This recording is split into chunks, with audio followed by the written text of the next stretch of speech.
It's an unexplainable, almost unbearable stalemate that's breaking the hearts of everyone who knows the families and friends of the Connecticut newlyweds.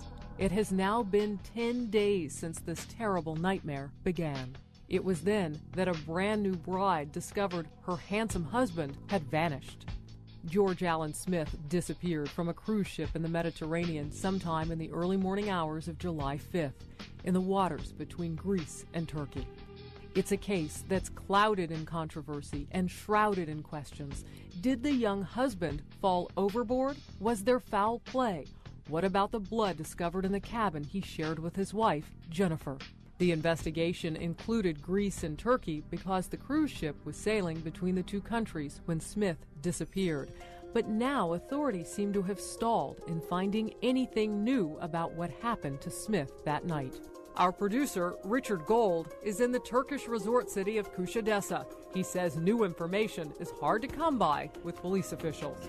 We've been knocking on doors and making calls all over Turkey. In the last few days, the case here seems to have gone cold. The authorities certainly aren't helping to shed any light if there are any new developments. A Current Affair also contacted an official at the U.S. consulate in Turkey who told us, quote, "The U.S. government is working with Turkish authorities on this case. The embassy is taking it quite seriously," end quote. The FBI also is involved and told us they're actively pursuing the case, although there are no new leads. The George Smith mystery takes on a more ominous tone in light of some statistics published by the personal injury law firm Lipcon, Margulies, and Alsina, PA from Miami. The firm states that on one cruise line, there were 173 cases of sexual assault allegations during the 4-year period, 1998 to 2002. Is there a cover-up in the mysterious disappearance of George Smith? Attorney Jack Hickey legally represented cruise lines for 15 years.